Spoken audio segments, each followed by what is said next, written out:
One of the most controversial American operations in Vietnam. Just the name of it evokes all sorts of horrible images. Agent Orange.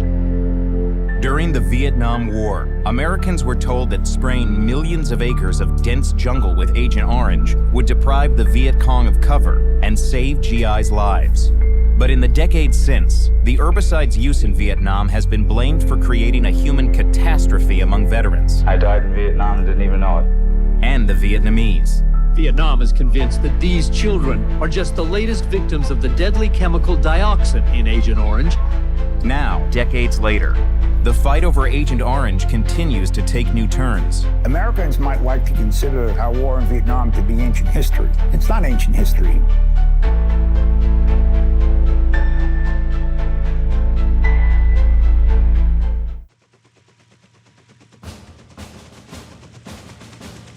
During the Vietnam War, the U.S. military fought an invisible enemy. Viet Cong fighters who quickly attacked, then slipped back into the dense jungle. In 1962, American forces responded with Operation Ranch Hand. Over the next 9 years, spraying an area about the size of Massachusetts with defoliants, the most notorious being Agent Orange. It was one way we were going to win the Vietnam War, dump herbicides all over the jungle so the Viet Cong would come out and fight. To both expose Viet Cong hiding places and deprive them of life-sustaining crops, large swaths of Vietnam were left barren. Enough food to feed 600,000 people for a year has been destroyed. Despite this sudden devastation, U.S. officials said the spraying created no lasting harm, and many agreed it was helping turn the tide on the Viet Cong. What they're doing amounts to a pretty important form of conservation in itself, the saving of American lives. But the communist North Vietnamese presented a different picture of Agent Orange, one that became increasingly horrific as time wore on. North Vietnam charged today that defoliants have produced many instances of miscarriages, congenital defects, and monstrosities among children. The U.S. government initially dismissed these charges as communist propaganda, but following a study that linked dioxin, a contaminant in Agent Orange, to birth defects in laboratory animals, the spraying of this herbicide was discontinued in 1970. The herbicide was also eventually banned in the U.S. That did not stop the growing concern about Agent Orange, which took a new turn a few years after the last American soldier had left Vietnam in 1975. Milton Ross, a Special Forces advisor near Pleiku, has a son born without the tips of his fingers. Frank Moore is nearly dead from cancer. He thinks the cancer was caused by chemical defoliants he was exposed to as a soldier in Vietnam. Thousands of Vietnam veterans think Agent Orange is now killing them. Bobby Muller, a former Marine lieutenant and veterans activist, was among those who demanded that something be done. One day I said, okay, I got a mouth and I'll use it. And I just started to talk. My voice got amplified and I became a spokesman. But he says the government dragged its feet, as it had with other veterans issues during the 1970s and 1980s. I don't think people appreciate how negative Vietnam was an experience and how nobody wanted to deal with it. More than 1,300 Vietnam vets have filed claims for Agent Orange contamination. Not one has been honored. We want an investigation of the Veterans Administration. We want the American people to listen to us. The Vietnam veterans, for years, were screaming for attention, screaming for help.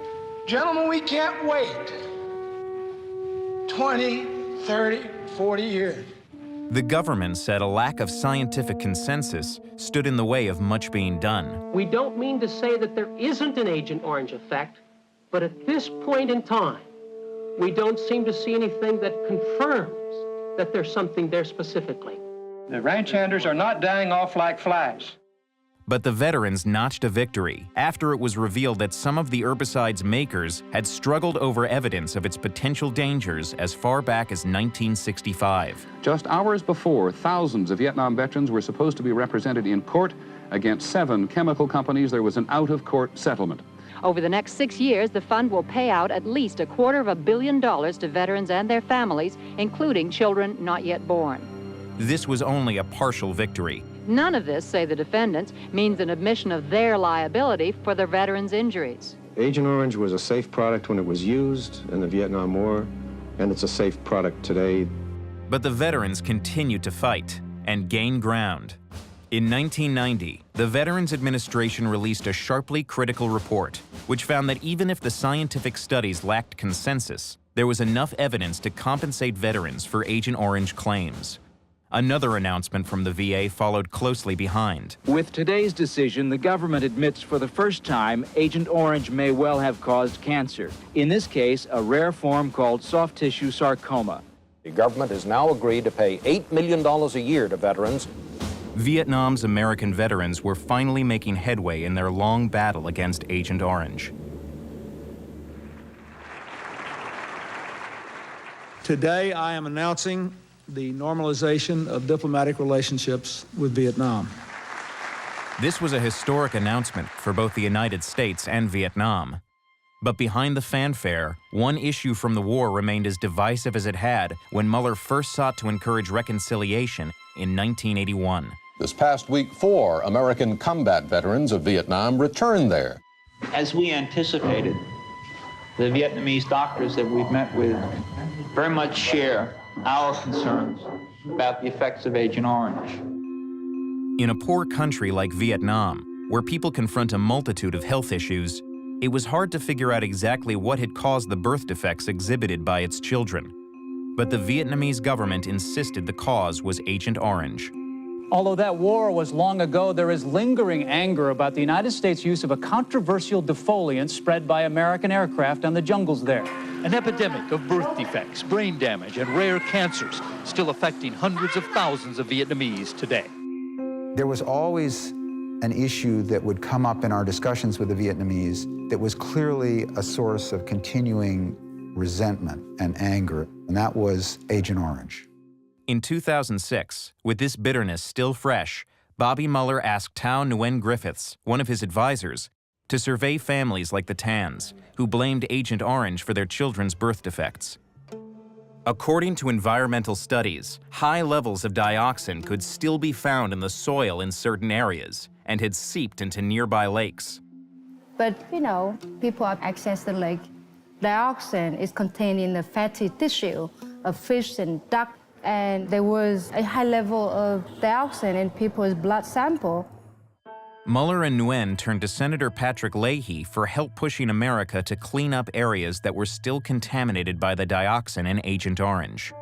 Senator Leahy was not interested in the excuses, and he felt we had a responsibility. Fortunately, there were people in higher places who agreed with him. In 2006, the group saw a window of opportunity as President George Bush was preparing to visit Vietnam. A few phrases referencing the contamination were inserted into a prepared statement. It was an opening. It was the first time that a high-level official, the President of the United States, had spoken on this subject. This opportunity was seized. 6 years later, in a joint project, the U.S. government began cleaning up the first Agent Orange hotspot at the Da Nang airport. Today's ceremony marks the start of a project between... To actually see that the two governments are taking steps to tangibly destroy this terribly dangerous poison was very significant. This is a historic landmark. We're cleaning up this mess. At the airport, where Agent Orange was once stored, they've completed building what amounts to a massive concrete oven. Contaminated soil was put inside and will be cooked for several months under immense heat. Scientists say the process will finally render it harmless. What we learned is that you can't just turn your back on civilians. The price of doing so is simply creating more resentment among the very population whose support that you need to carry out the mission. But many more contaminated sites remain in Vietnam. And back in the U.S., while most veterans are now covered for 14 illnesses presumed to be related to Agent Orange exposure, some veterans are still trying to get those benefits.